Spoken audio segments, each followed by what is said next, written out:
Education में नैतिकता, मूल्य और राष्ट्रीय पहचान, जिस पर मुझे कहा गया है कि मैं अपने विचार रखूं। प्राचीन समय से जिस नॉलेज की चर्चा हमारे पूर्वजों ने की और विश्व भर में मॉडर्न एजुकेशन के आर्किटेक्ट ने जिस सिस्टम को बाद में अपनाने का काम किया, वह एजुकेशनल इंस्टीट्यूशंस में इसलिए इररिलेवेंट हो गई, अप्रासंगिक हो गई, क्योंकि आए दिन होने वाले टेस्ट, जिसका जिक्र पाठक जी कर रहे थे, और मार्क्स की वजह से एजुकेशन सिस्टम अपना असली उद्देश्य ही भूल गया। फ्रेडरिक नीत्शे ने मार्च 1888 की अपनी डायरी में लिखा कि हमारा सारा एजुकेशन जीवन मूल्यों के साथ विरोधाभास की वजह से असहाय और अस्थिर हो गया। उनका कहना था कि एजुकेशन का ग्रेविटी सेंटर कहीं खो गया है। यानी दूसरे शब्दों में मैं कहूँ तो मेडल, डिग्री, सर्टिफिकेट की आड़ में हमने स्टूडेंट्स को केवल मेमोरी का एक स्टोरेज बना दिया। वह स्कूलों और कॉलेज में सिर्फ इंफॉर्मेशन डाउनलोड करने जाने लगे, न कि अनुभव आधारित ज्ञान अर्जित करने। जीवन मूल्यों के साथ इसी विरोधाभास की वजह से वो गतिहीन और दिशाहीन हो गया। और मुझे प्रसन्नता है भविष्य में एजुकेशन की चुनौतियों और अवसर पर चर्चा के दौरान इस समिट में अनेक विद्वान एजुकेशन में नैतिकता और मूल्यों पर चर्चा करेंगे। मुझे भी इस पर अपने विचार रखने का अवसर मिला है। मैं मानता हूं कि देश को एक बड़ा उपहार माननीय प्रधानमंत्री जी के नेतृत्व में मिला है, क्योंकि 2020 में नेशनल एजुकेशन पॉलिसी के द्वारा यह सुनिश्चित किया गया है कि स्टूडेंट्स पुस्तकों से प्राप्त स्मृतियों का केवल भंडार नहीं, बल्कि नॉलेज का जीवन स्रोत बन सके। राष्ट्रीय शिक्षा नीति ने स्पष्ट किया है कि उसका उद्देश्य रचनात्मक कल्पना, नैतिक मूल्यों और दृढ़ संकल्प के भाव से भरे स्टूडेंट्स का निर्माण करना है, ताकि वह एक समतापूर्ण, समावेशी और बहुलतावादी समाज के निर्माण में योगदान दे सके। मुझे लगता है, मैं अपेक्षा रखूंगा कि हमारी संस्थाएं ऐसे ही व्यक्तित्व का निर्माण करें, इस दिशा में अग्रसर हों, और ऐसे व्यक्तित्व जिनमें करुणा हो, और केवल करुणा न हो, इनोवेशन का भाव भी हो। तो करुणा और इनोवेशन दोनों का सम्मिश्रण हम कैसे तैयार कर सकते हैं अपनी युवा पीढ़ी को, इस पर एजुकेशनल इंस्टीट्यूशंस को ध्यान देने की जरूरत है। वह व्यक्तित्व एक सेल्फलेस, निस्वार्थी होने के साथ साथ एक कुशल रिसर्चर भी हो, राइटर भी हो, आर्टिस्ट भी हो, जो अपनी जड़ों से गहराई से जुड़ा हो। वो एक ऐसा व्यक्तित्व हो जिसमें अल्बर्ट आइंस्टाइन जैसे ब्रिलियंट साइंटिस्ट की भी झलक हो, तथा महात्मा बुद्ध के करुणामयी व्यक्तित्व की भी परछाई हो। यानी हमारी यूनिवर्सिटीज तथा कॉलेजेस को ऐसे स्टूडेंट्स के निर्माण पर विशेष ध्यान देना होगा जो अल्बर्ट आइंस्टाइन की बौद्धिक दृढ़ता को बुद्ध के हृदय से जोड़ सके। यह संतुलन वास्तव में स्टूडेंट्स, एजुकेशनल इंस्टीट्यूशंस और सोसाइटी तीनों के लिए परिवर्तनकारी साबित हो सकता है। आज जिस तेजी से विश्व में प्रगति हो रही है या भारत में प्रगति हो रही है, उसमें सच्चाई है कि बिना अभूतपूर्व इन्वेंशन के सिर्फ नैतिक मूल्यों का भी कोई मोल नहीं होगा। एक पुरानी कहावत है कि केवल अच्छे इरादों से समस्याओं का समाधान नहीं होता, बल्कि उसके लिए भी इन्वेंशन करने पड़ते हैं। लेकिन यह भी हकीकत है कि बिना नैतिक मूल्यों के इन्वेंशन हो या फिर रिसर्च हो, वह सब भी एक तरफा। और हम लोग तो बचपन से स्कूलों में एक गीत गाते थे कि शिक्षा क्या स्वर साथ सकेगी यदि नैतिक आधार नहीं है। जब भी इस तरह के विषय पर मुझे अपने विचार रखने का अवसर मिलता है, तो एक बात पर मैं हमेशा बल देता हूँ कैसे स्टूडेंट्स में चाहिए कि एल्गोरिथम में तो पारंगत हो ही, अपने चुने हुए फील्ड में प्रतिभाशाली हो ही, साथ साथ सामाजिक मुद्दों के प्रति संवेदनशील तथा राष्ट्र के निर्माण के लिए अपने कर्तव्यों को भी महसूस करें। ऐसे नौजवानों की देश को जरूरत है। और ऋग्वेद में हमारे यहाँ आह्वान किया गया, राष्ट्रम धारयन्ता ध्रुवम, राष्ट्र को स्थिर बनाए रखें। अपने कोर्स की, सिलेबस की तमाम किताबों के साथ साथ स्टूडेंट्स को राष्ट्र के प्रति जिम्मेदारी का सदैव एहसास हो। इस दिशा में शिक्षण संस्थाओं को प्रयत्न करना होगा। अपने क्लास में सर्वश्रेष्ठ आने के लिए compete करते हुए स्टूडेंट समाज और राष्ट्र की प्राथमिकताओं से भी कनेक्टेड रहें। यह हमारे एजुकेशनल इंस्टीट्यूशंस की जिम्मेदारी है। मैं जानता हूँ 2020 में नेशनल एजुकेशन पॉलिसी आने के पहले टीचर्स सिलेबस और हर रोज होने वाले टेस्ट की वजह से एक सीमा के भीतर ही युवा स्टूडेंट्स की मेंटरिंग या उसे लाइफ लॉन्ग लर्निंग स्किल के लिए प्रोत्साहित कर पाते थे। लेकिन अब पॉलिसी आने के बाद सिस्टम जिस तरह से बदल रहा है, इसने काफ़ी स्वतंत्रता प्रदान की है, फ्लेक्सिबिलिटी दी। टीचर्स को भी पर्याप्त अवसर मिला है और स्टूडेंट्स में रोट लर्निंग द्वारा इंफॉर्मेशन डाउनलोड करने की बजाय क्लासरूम में कन्वर्सेशन पर ज़्यादा बल दिया जाता है। अब जिम्मेदारी है शिक्षण संस्थाओं की कि वास्तव में एनईपी को ट्रू स्पिरिट में हम कैसे लागू करें।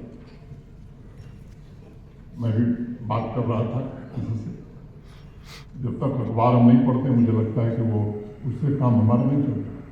हमारे टीचर्स की भी जो आदत पड़ी हुई है उसी तरह पढ़ाने की मैं समझता हूँ कि उसमें आपको भी आगे आने की जरूरत है। क्लासरूम में एकालाप नहीं, माने एक तरफा वार्तालाप नहीं, बल्कि वार्तालाप की जरूरत है। टीचर्स को चाहिए कि आज के विश्व की आवश्यकता के अनुरूप स्किल्स के साथ साथ नैतिक मूल्यों को भी इंटीग्रेट करें, जिससे स्टूडेंट्स का स्ट्रॉन्ग कैरेक्टर और बौद्धिक जिज्ञासा, ये दोनों गुण उभर कर सामने आ सकते। मेरी एक और चिंता है और मैं चाहूँगा कि जिसका हल निकालने के लिए देश की सभी यूनिवर्सिटी आगे आए। मेरा मानना है कि कहीं न कहीं यूनिवर्सिटी या कॉलेज कैंपस और सोसाइटी के साथ मॉरल लिंक कुछ हद तक टूट गया है। सत्य, प्रेम, अहिंसा, आपसी सद्भाव, त्याग, कोऑपरेशन जैसे जीवन मूल्य जो समाज और परिवार में अनिवार्य है, वह कैंपस, क्लासरूम का अभिन्न हिस्सा कैसे बने,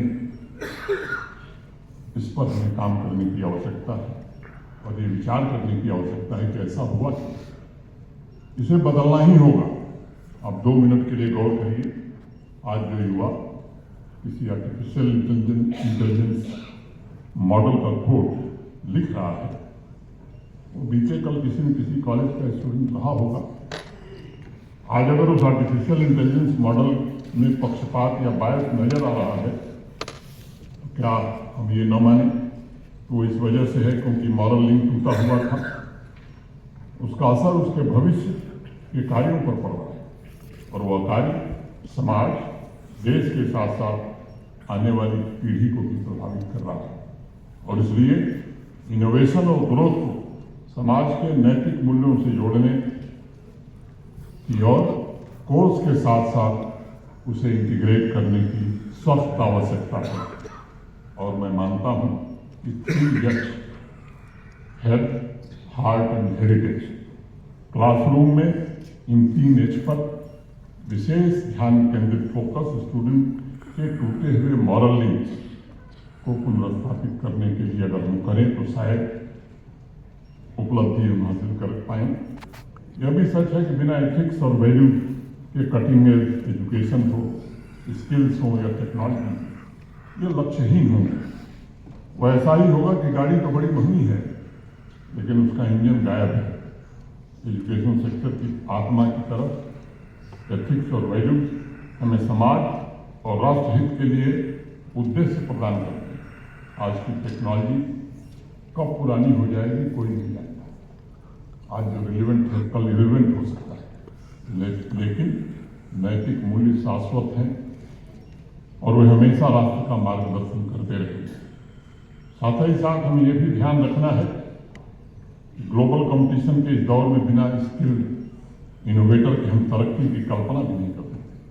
इसलिए दोनों के बीच हमें संतुलन बनाना ही होगा, बैलेंस स्थापित करना ही होगा।